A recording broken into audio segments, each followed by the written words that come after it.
여러분 안녕하십니까? 포항 MBC 뉴스투데이입니다. 대구와 경북 전 지역에는 다시 폭염특보가 발효된 가운데 습도가 높아 매우 무덥겠습니다. 오늘은 소나기가 내리는 곳도 있겠는데요. 자세한 날씨 유아경 기상캐스터가 전해드립니다. 오늘은 푹푹 찌는 찜통더위가 예상됩니다. 잠시 해제됐던 폭염특보는 어제 반나절도 안 돼 다시 발효됐습니다. 현재 대구와 경북 전 지역에 폭염특보가 이어지고 있고요. 기온 살펴보시면 오늘 아침 대구를 포함해 대부분 지역에서 열대야 기준인 25도를 넘었습니다. 낮에도 기온이 최고 36도 안팎까지 치솟아 어제보다 무덥겠고요. 특히 높은 습도의 영향으로 체감온도는 더 덥게 느껴지겠습니다. 오늘 새벽까지 경북에는 5mm 안팎의 비가 내리는 곳이 있겠고요. 아침부터 밤 사이에는 소나기가 내리는 곳이 있겠습니다. 오늘 예상되는 소나기의 양은 5에서 40mm로 곳에 따라 돌풍과 천둥, 번개를 동반해 요란하게 쏟아지는 곳도 있겠습니다. 한편 내일과 모레는 저기압의 영향으로 세찬 비가 예상되는데요.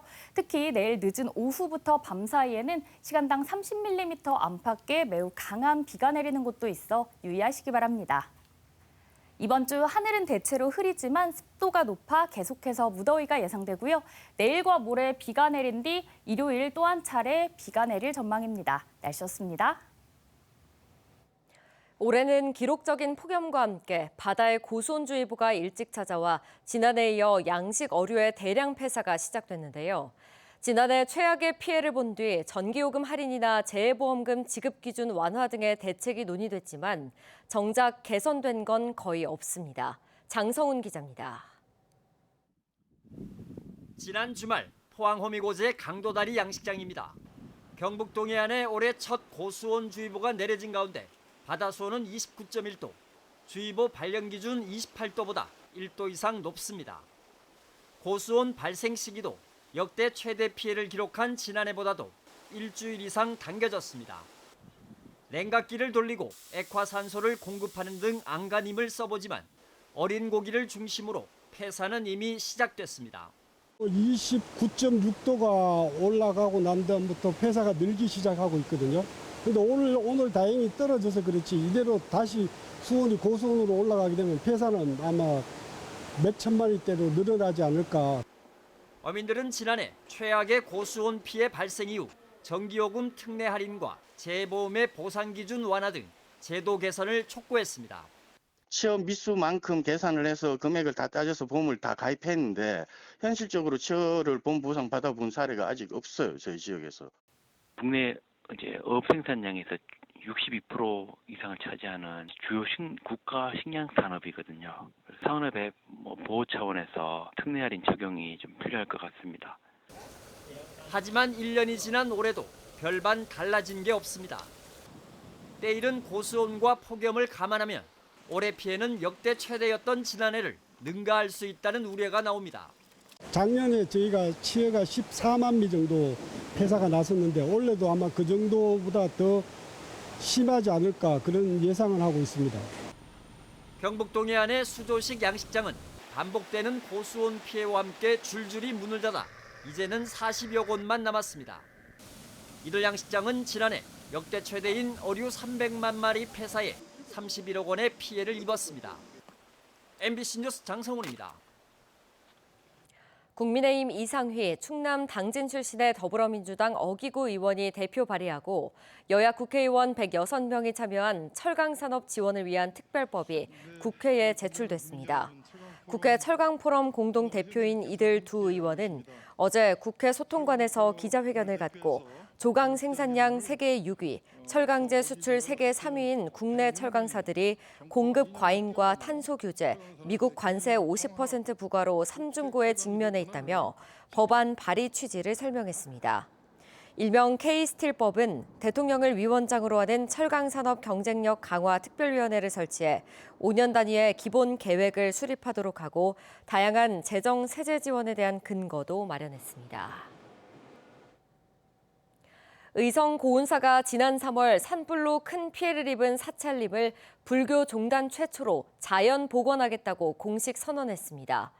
불교계 연구자, 환경단체가 협력해 광범위한 산불 피해지의 변화를 조사하고 산림정책의 새로운 방향을 제시하고자 하는 첫 사례입니다. 김서연 기자의 보도입니다. 부슬비가 내리는 여름 사찰. 240여 헥타르에 달하는 숲은 검고 붉게 그을렸고 경내엔 깨진 범종과 기와가 여전히 내려앉아 있습니다. 하지만 그새 살아남은 화렵수가 새싹을 틔웠고 너구리와 박쥐 같은 야생 동물들이 찾아오며 숲에 조금씩 숨을 불어넣고 있습니다. 우리 고운사 자연은 굉장히 환경이 열악합니다. 바위산 위에 흙이 조금 있는 거기에 이 식생들이 이렇게 의지하고 산다는 게 인위적으로는 저 식생들을 살릴 수가 없어요. 너무나 흙의 양이 적어가지고. 그래서 자연한테 맡겨둬서 가장 경쟁력이 있는 식생이 살아남을 수 있는 방법이 이 환경에는 가장 적절하구나. 대한불교조계종 제16교구 본사 고운사는 불교종단 최초로 산불 피해를 입은 사찰림을 자연 복원하기로 결정했습니다. 대부분의 사유림은 산불 피해목을 베어내고 다시 심는 인공 조림 방식을 택하고 있는데 고운사 사찰림만큼 피해가 광범위한 사유림을 대상으로 자연 복원을 진행하는 건 이번이 첫 시도입니다. 전문가들은 척박한 사찰림에 임도를 내고 산불 피해목을 벌채하는 것보다 자생하는 수목과 생태계 변화를 우선 지켜보고 장기적인 복원 계획을 수립하는 게 더 효과적이라고 보고 있습니다. 진단도 없이 산주 요구에 의해서 일방적으로 부적절한 수종들인 소나무나 잣나무 이런 것 자체가 주로 많이 심어져 온 것 자체가 현재 시점이거든요. 자연 복원을 하게 되면 한 8, 90%는 자연적으로 회복이 될 거고 10% 정도는 조금은 인간의 힘을 필요할 거다. 연구팀과 환경단체들은 고운사 사찰림이 얼마나 피해를 입었는지 확인하기 위해 산불 피해 강도 분포와 토양 안정성, 자연 회복 탄력성 등을 조사할 계획입니다. 마찬가지로 산불 피해를 입었던 야생 동물들이 자연스러운 숲 복원 과정에서 어떤 변화를 보이는지도 추적 관찰합니다. 모든 식물의 80% 이상을 야생동물들이 옮겨주는 역할을 합니다. 그런 부분에서 이제 어떤 야생동물들이 여기에 살고 있는지를 파악하게 되면 그 숲이 어떤 방향으로 진행될 것인지, 숲이 얼마나 건강하게 회복할 것인지를 어느 정도 이제 짐작이 가능하죠. 모니터링 결과를 바탕으로 숲의 자연 회복 가능성을 과학적으로 검증하고 국내 산림 정책의 중요한 전환점을 제시한다는 목표입니다. 월채라든지 인도 조성이라든지 그리고 조림, 수가, 국의 이러한 것들은 사실은 예산을 들여서 오히려 숲을 망치는 그런 결과를 가져왔습니다. 그래서 이러한 프로젝트가 끝나고 나면은 우리나라 산림 관리에 새로운 이정표가 될 수도 있겠다. 사람의 손이 아닌 자연에게 맡긴 선택이 산불 피해지 복원의 패러다임을 어떻게 바꿀지 주목됩니다. MBC 뉴스 김서연입니다. 포항 강소특구가 과학기술정보통신부로부터 2년 연속 우수특구로 선정됐습니다. 평가는 전국 14개 특구를 대상으로 기술 이전과 투자 유치 등 정량 지표와 지자체의 재정 투입 등 정성 지표를 평가해 매년 등급을 부여하고 있습니다. 포항 강소특구는 지난해 기술 이전 61건, 연구소 기업 7개사 설립, 신규 창업 11건 등의 성과를 냈으며 특구 내 1, 2호 기업인 그래핀스퀘어와 AN폴리는 대규모 투자를 유치해 생산 공장을 착공했습니다. 정부가 임기 초반부터 지역균형 발전 정책에 대한 강한 의지를 거듭 드러내고 있습니다. 이런 가운데 정부의 국정과제도 이르면 이달 안에 확정 발표될 예정인데요. 대구 경북 신공항 등 현안 사업을 성공적으로 추진해 성장 동력의 발판으로 삼겠다는 대구시에는 기회이자 도전의 시간이 될 것으로 보입니다. 박재영 기자가 취재했습니다. 국가 성장을 저해하는 수도권 일극 체제를 벗어나 지역 균형 발전을 이뤄야 한다는 게 정부의 국정 철학입니다. 새로운 정부는 대한민국의 지속적인 성장 발전을 위해서 균형 발전이 지역에 대한 지방에 대한 배려가 아니라 또는 시혜가 아니라 국가의 생존을 위한 생존 전략이다 이렇게 생각하고 있습니다. 정책 집행과 예산 배정 등에서도 지방 균형 발전 원칙은 강화됩니다. 지역이 발전해야 국가가 튼튼해진다는 기조 속에 이르면 이달 확정 발표할 새 정부의 100대 국정 과제가 얼마나 반영될지 전국 지자체가 촉각을 세우고 있습니다. 김정기 대구시장 권한대행은 TK 신공항 이전 건설을 비롯해 취수원 이전, 비수도권 최대 로봇 산업 생태계 조성 등을 정부에 건의했습니다. 제1호 공약인 대구 경북 신공항은 정부의 추진 의지를 다시 확인했습니다. 가덕도 신공항, 대구 경북 통합 신공항 등등 지역 주민의 염원이 담긴 거점 공항들도 차질 없이 추진해 나가야 합니다. 하지만 숱한 난제들이 산적해 있습니다. 신공항 건설의 핵심이자 사업 추진의 발목을 잡고 있는 자금 조달 문제에 대한 뾰족한 해법을 찾지 못하고 있습니다. 대구시 자체 여력으로 추진하기 힘든 치수원 이전 같은 대형 사업도 지자체 간 갈등 때문에 정부의 중재가 만만치 않은 상황입니다. 이런 시기일수록 보다 정교하고 내실 있는 전략 마련이 필요해 보입니다. 정부의 국정과제로 채택되더라도 실질적인 정책화 및 예산 반영으로 이어지기 위해선 지속적인 후속 대책이 뒷받침돼야 합니다.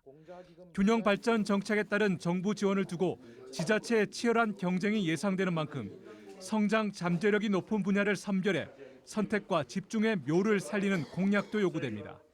지역에 일자리를 창출할 수 있는 그런 부분에 좀 더 포커스를 맞춰서 정책적인 방향을 좀 설정을 하고 그걸 이제 국가 사업으로 이렇게 전환시키는 노력 이런 것들이 상당히 중요하지 않겠나 싶습니다. 정부의 균형 발전 정책은 비수도권 지자체의 도약을 위한 조로의 기회이지만 이를 지역 발전으로 구체화하는 건 대구시의 의지와 역량에 달려 있습니다. MBC 뉴스 박지영입니다. 민생회복 소비 쿠폰이 지급된 첫 일주일 동안 소상공인 사업장을 분석한 결과 신용카드 매출이 2% 늘어난 것으로 조사됐습니다. 한국신용데이터에 따르면 안경점 매출 증가율이 57%로 가장 많이 늘었고 패션 의류업 28%, 면요리 전문점 26%, 미용업도 매출이 21% 증가했습니다. 동네 슈퍼마켓 매출도 늘어나 이전보다 매출이 늘었다고 답한 매장이 90.8%에 달했습니다. 민생 소비 쿠폰 효과가 본격화하면서 하반기 소매 판매는 증가세로 돌아설 거란 기대도 나오고 있습니다. 경북 경산의 한 대학가 전세 사기 사건의 사기 용의자인 공인중개사가 구속돼 검찰에 넘겨졌습니다. 공인중개사가 건물주와 임차인을 속여 가로챈 금액은 지금까지 6억 원가량인 것으로 조사됐습니다. 변예주 기자입니다. 경북 경산의 한 대학가에서 전세 사기를 저지른 50대 남성 공인중개사가 검찰에 넘겨졌습니다.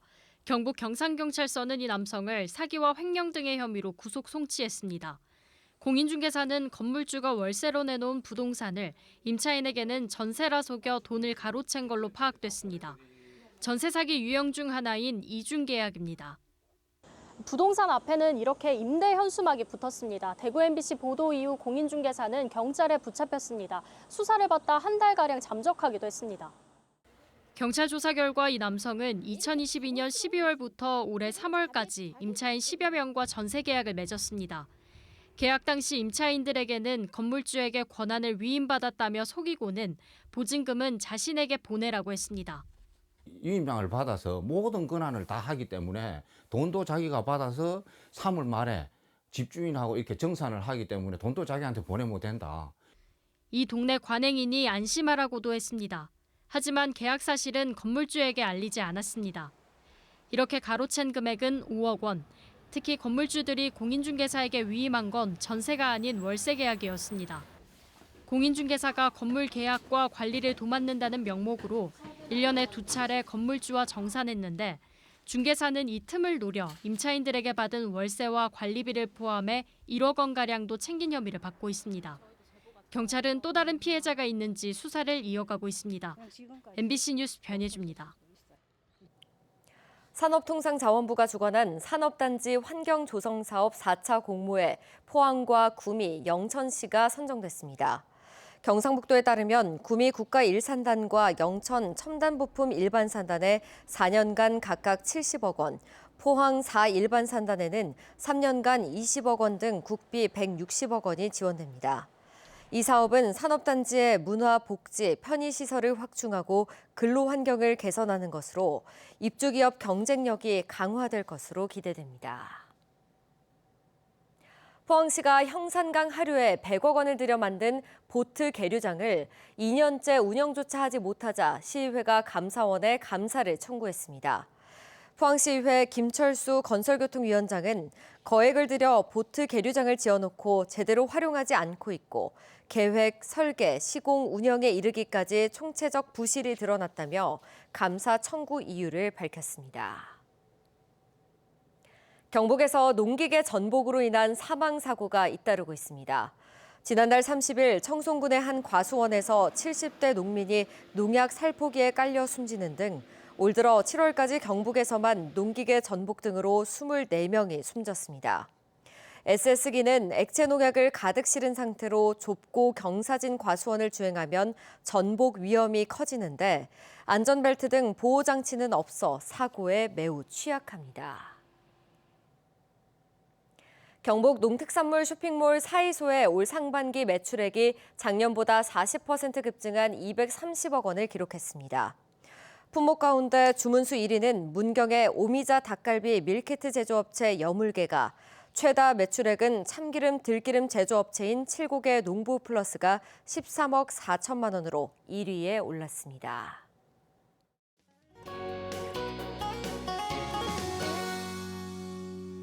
오늘은 푹푹 찌는 찜통더위가 예상됩니다. 잠시 해제됐던 폭염특보는 어제 반나절도 안 돼 다시 발효됐습니다. 현재 대구와 경북 전 지역에 폭염특보가 이어지고 있고요.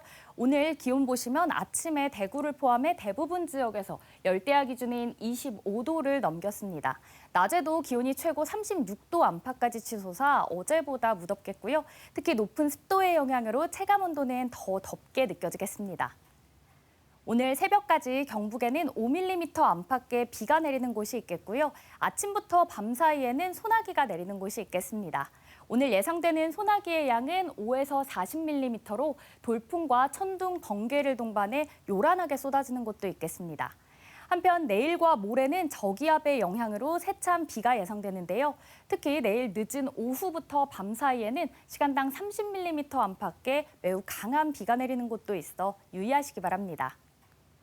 위성 영상입니다. 오늘 전국적으로 북태평양 고기압의 가장자리에 들겠습니다. 자세한 지역별 날씨 보시면 오늘 우리 지역 대체로 흐리고 소나기가 예상되고요. 미세먼지는 좋음 수준 보이겠습니다. 바다의 물결은 0.5m에서 최고 2.5m로 약간 높게 일겠습니다. 오늘 아침 대구의 기온 26도, 경산은 25도로 열대야가 나타났고요. 낮에는 대구 35도, 경산은 36도까지 오르겠습니다. 안동의 현재 기온 25도, 상주는 26도로 후텁지근하고요. 낮 기온은 안동 33도, 상주도 33도 예상됩니다. 포항의 현재 기온도 25도로 출발해 낮 기온은 33도 전망됩니다. 이번 주 하늘은 대체로 흐리지만 습도가 높아 계속해서 무더위가 예상되고요. 내일과 모레 비가 지난 뒤 일요일에는 또 한 차례 비가 내릴 전망입니다. 날씨였습니다. 이상으로 포항 MBC 뉴스투데이 마칩니다. 시청해주신 여러분 고맙습니다.